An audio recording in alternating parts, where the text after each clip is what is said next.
हाल में ही ट्रंप ने ये बोला है कि भारत जो रशियन ऑयल खरीद रहा है और रशिया को फंड कर रहा है यूक्रेन वॉर के लिए, उसके लिए वो ऑलरेडी 25% रेसिप्रोकल टैरिफ और 25% पेनल्टी टैरिफ लगा चुके हैं। जबकि ट्रंप को ऑलरेडी वार्न किया जा रहा है उनके पूर्व जो एनएसए हैं, जॉन बोल्टन, इसके अलावा जो जैक सुलिवान हैं, फिनलैंड के राष्ट्रपति हैं अलेक्जेंडर स्टब, इसके अलावा पुतिन हैं, वो तो बहुत सारे देश के लीडर्स, अमेरिका के पूर्व डिप्लोमेट्स वगैरह सब उन्हें वार्न कर रहे हैं कि भारत के साथ अब पंगा मत लो। नमस्कार दोस्तों, आज बात करेंगे एक बहुत ही इम्पोर्टेंट डेवलपमेंट पर, और वो डेवलपमेंट ये है कि अब डोनाल्ड ट्रंप ने बोला है कि वो अब भारत पर 2-3 फेस में और भी सैंक्शन लगाएंगे। तो आइए इस पूरे घटनाक्रम को समझने की कोशिश करते हैं और जानते हैं कि कैसे भारत इन सैंक्शन से निपटेगा और डोनाल्ड ट्रंप आखिर प्लान क्या कर रहे हैं और भारत ने ऑलरेडी इससे निपटने के लिए क्या योजनाएं बना ली। तो देखिए, अभी हाल में ही ट्रंप ने ये बोला है कि भारत जो रशियन ऑयल खरीद रहा है और रशिया को फंड कर रहा है यूक्रेन वॉर के लिए, उसके लिए वो ऑलरेडी 25% रेसिप्रोकल टैरिफ और 25% पेनल्टी टैरिफ लगा चुके हैं। आगे वो 2 फेस में और भी भारत के ऊपर सैंक्शन लगाने वाले हैं। तो वो सैंक्शन क्या हो सकते हैं, और यहाँ पहले ये समझ लीजिए कि जबकि ट्रंप को ऑलरेडी वार्न किया जा रहा है उनके पूर्व जो एनएसए हैं, जॉन बोल्टन, इसके अलावा जो जैक सुलिवान हैं, फिनलैंड के राष्ट्रपति हैं अलेक्जेंडर स्टब, इसके अलावा पुतिन हैं, वो तो बहुत सारे देश के लीडर्स, अमेरिका के पूर्व डिप्लोमेट्स वगैरह सब उन्हें वार्न कर रहे हैं कि भारत के साथ अब पंगा मत लो, लड़ाई को आगे मत बढ़ाओ। लेकिन जो ट्रंप हैं वो अपनी सनक में, अपने व्यक्तिगत ईगो में लगातार इस लड़ाई को बढ़ाते जा रहे हैं, और अब उन्होंने कहा है कि अब वो सैंक्शन को 2nd और 3rd फेज़ में भी ले जाएंगे। तो वो 2nd और 3rd फेज़ में क्या सैंक्शन हो सकते हैं उसको भी समझते हैं। तो देखिए, प्रमुख रूप से ये है कि और टैरिफ बढ़ाना एक रास्ता हो सकता है कि अभी चूँकि 50% टैरिफ हैं भारत पर, इसे बढ़ाकर 75 करें, 100 करें, 150 करें, 200 करें। यहाँ तक कि एक पूर्व जो सेनेटर हैं रिपब्लिकन पार्टी के, जिनका नाम है लिंडसी ग्राहम,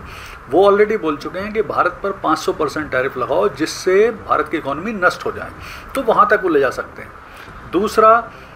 ये जो सेक्टोरल सैंक्शन है वो भी लगा सकते हैं। देखिए, अभी प्रमुख रूप से क्या है, भारत के ऊपर जो सैंक्शन लगे हैं वो हैं textile, James, jewellery, furniture, sea food, shrimps, chemical,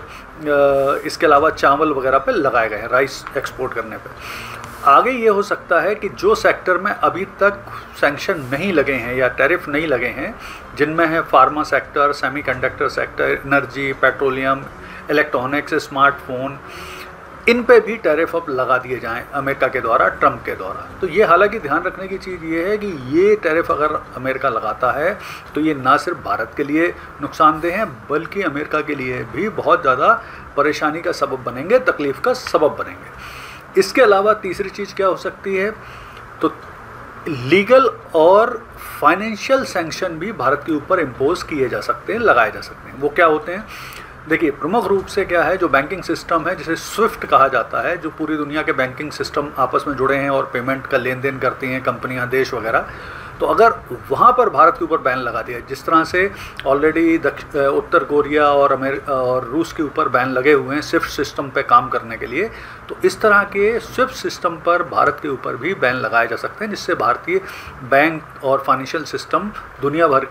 के जो देश हैं, बैंक हैं, उनको पैसा लेन देन नहीं कर पाएंगे। इसके अलावा ये हो सकता है कि भारत की जो ऐसी कंपनियां जो तेल का खरीदना और बेचने में संलग्न हैं, उन पर भी लीगल तरह के सैंक्शन लगा दिए जाएं। तो ये सब किए जा सकते हैं तीसरे फेस में जाके। अब यहाँ पर ये समझना भी ज़रूरी है, क्या भारत ने इससे निपटने के लिए योजनाएं बनाना शुरू की हैं या भारत को क्या करना चाहिए। तो देखिए, जहाँ तक मोदी जी और भारत सरकार का स्टांस है वो बहुत क्लियर है कि वो किसी भी तरह से जो ट्रंप के टैरिफ हैं उनके सामने नहीं झुकेंगे। वो बिल्कुल कोई भी आदेश जो अमेरिका से आ रहा है, ट्रंप का आदेश है, उसका बिल्कुल नहीं पालन करेंगे। और इसी तारतम्य में आपने देखा है कि भारत सरकार ने अपने स्तर पर थोड़ी सी तैयारी भी शुरू कर दी, जिसमें अगर हम बात करें जीएसटी कट की अगर बात करें तो ये एक इम्पॉर्टेंट मुद्दा है। इसी तरह से जो इनकम टैक्स स्लैब कम किए गए थे, इनकम टैक्स में छूट दी गई थी, वो भी एक इम्पॉर्टेंट चीज़ है। तो देखिए, जीएसटी कट से पूरी दुनिया की कंपनियों में भारत के साथ व्यापार करने का, भारतीय मार्केट का एक्सेस लेने का होड़ मचेगी, क्योंकि ये बहुत लुक्रेटिव मार्केट बन जाएगा। इस तरह से अमेरिका की कंपनियां भी प्रेशर डालेंगी ट्रम्प पे कि इस मार्केट का फ़ायदा मिलना चाहिए, क्योंकि जीएसटी कट के बाद भारतीय मार्केट बहुत लुक्रेटिव बन जाएगा, तो इसका फ़ायदा लेने की कोशिश की जाएगी। यहाँ पर एक चीज़ ध्यान रखिए कि सरकार ने जो जीएसटी स्लैब में कटौती की है, उससे भारत सरकार को लगभग 48,000 करोड़ रुपए का राजस्व कम प्राप्त होगा।